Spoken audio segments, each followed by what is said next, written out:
Pernah gak sih kamu berpikir, apa rasanya hidup di dunia yang dikelilingi tembok raksasa selama lebih dari 100 tahun?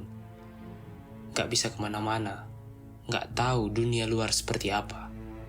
Akhirnya percaya, kalau tembok itu satu-satunya pelindung hidup kamu dari monster pemakan manusia yang disebut Titan. Hari ini saya mau ngajakin kamu ngobrol santai sekaligus ngulik filosofi keren dari karakter anime yang populer banget di dunia. Siapa lagi kalau bukan Eren Yeager dari Attack on Titan. Percaya nggak percaya, ternyata banyak banget pelajaran hidup yang bisa kita ambil dari perjuangan Eren. Jadi cerita Attack on Titan ini berlatar belakang di dunia fantasi. Manusia hidup dalam 3 lapis tembok.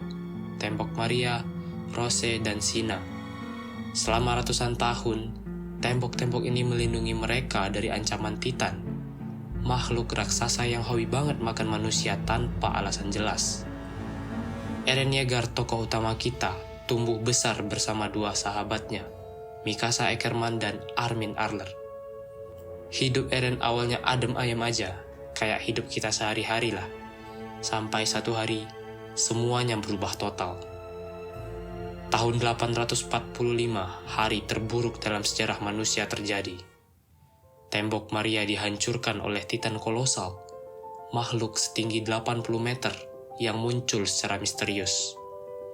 Chaos pun terjadi, manusia berlari panik teriak sana-sini, bahkan gak sedikit yang jadi santapan Titan. Di tengah kekacauan itu, Eren menyaksikan sendiri ibunya dimakan Titan tepat di matanya. Bayangin betapa hancurnya hati seorang anak kecil melihat orang yang paling disayanginya pergi dalam keadaan begitu tragis. Di titik inilah kita belajar filosofi pertama dari Eren. Kadang kehilangan terbesar dalam hidup bisa jadi alasan terkuat kita untuk terus bertahan. Kehilangan itu mengubah Eren dari anak kecil yang biasa aja jadi seorang yang punya tujuan hidup yang kuat, membasmi setiap Titan yang ada di dunia. Bersama Mikasa dan Armin, Eren bergabung dengan militer untuk mewujudkan mimpinya. Mereka menjalani masa pelatihan yang keras, ketemu teman-teman baru kayak Jen, Connie, Sasa yang hobinya makan, Reiner yang kelihatannya kuat, dan Annie yang misterius banget. Di momen ini kita melihat gimana tekad kuat bisa bikin seseorang berkembang. Eren yang awalnya biasa aja berubah jadi salah satu kadet paling berani dan pantang menyerah. Tapi damai itu cuma sesaat. Setelah 5 tahun, Titan kolosal muncul lagi dan tembok Rose pun jebol. Dalam pertempuran melawan Titan di kota Trost, Eren yang berusaha menyelamatkan Armin malah berakhir ditelan Titan. Semua orang berpikir Eren sudah tewas. Tapi nggak lama kemudian, muncul Titan misterius yang justru malah menghajar Titan lainnya. Plot twist-nya di sini, ternyata Titan itu adalah Eren sendiri. Bayangin betapa kagetnya teman-teman Eren ngelihat sahabat mereka bisa berubah menjadi monster yang selama ini mereka lawan.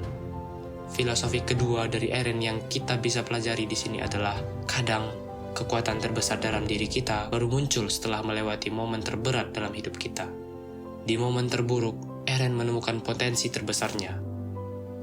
Setelah kemampuan Titan Eren diketahui, pasukan akhirnya menyusun rencana gila untuk merebut kembali kota Trost. Eren, meski masih kesulitan mengendalikan kekuatannya, berhasil menjalankan tugas menutup lubang di tembok. Di sini ada pesan keren yang bisa kita ambil dari Eren.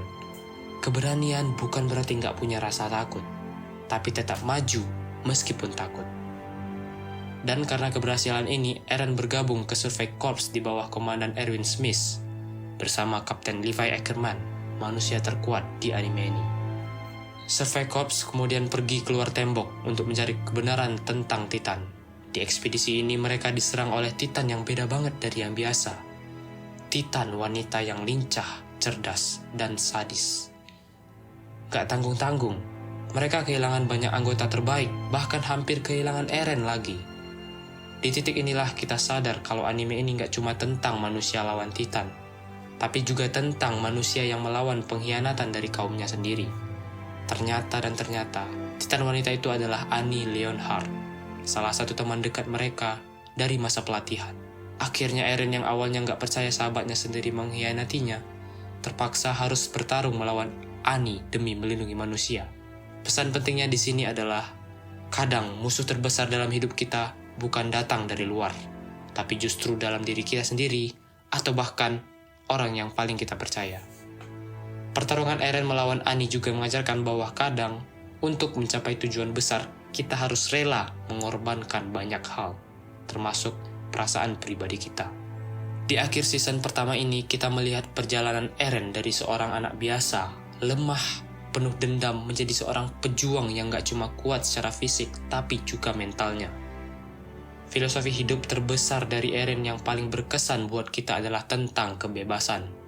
Apa artinya hidup jika kita nggak bebas? Eren selalu berjuang demi kebebasan. Sesuatu yang mungkin sering kita lupa karena udah nyaman sama hidup kita sekarang. Eren mengajarkan kita buat terus mengejar kebebasan, mimpi, dan tujuan hidup kita walau seberapa sulitnya itu. Mungkin kita nggak hidup di dunia yang dipenuhi titan, tapi kadang dunia nyata jauh lebih sulit dari apa yang kita tonton di anime. Di momen-momen sulit, coba ingat perjuangan Eren. Jangan menyerah sama keadaan, jangan takut sama rasa sakit. Karena kadang, rasa sakit itulah yang bikin kita tumbuh lebih kuat. Kayak Eren yang dari anak kecil biasa aja, kini jadi seorang yang mampu mengguncang dunia. Karena pada akhirnya, yang menentukan seberapa jauh kamu melangkah dalam hidup bukan masalah yang kamu hadapi, tapi tekad dan semangat kalian atau bahkan kita buat tetap maju. Dan ingat, satu langkah kecil aja udah cukup buat ngerubah segalanya. Kadang, dunia yang kita percaya bisa melindungi, justru menyimpan rahasia paling gelap. Attack on Titan bukan sekedar cerita tentang Titan, tapi tentang pilihan. Eren bisa aja menyerah waktu ibunya mati. Armin bisa kabur karena dia lemah. Mikasa bisa berhenti peduli setelah kehilangan keluarganya. Tapi, mereka memilih untuk berdiri dan terus maju. Karena hidup itu bukan soal seberapa besar musuh di depan kita, tapi seberapa besar alasan kita untuk tetap melangkah. Kalau kamu suka dengan konten recap anime kayak gini, jangan lupa like dan komen anime apa lagi yang pengen kamu dengar selanjutnya.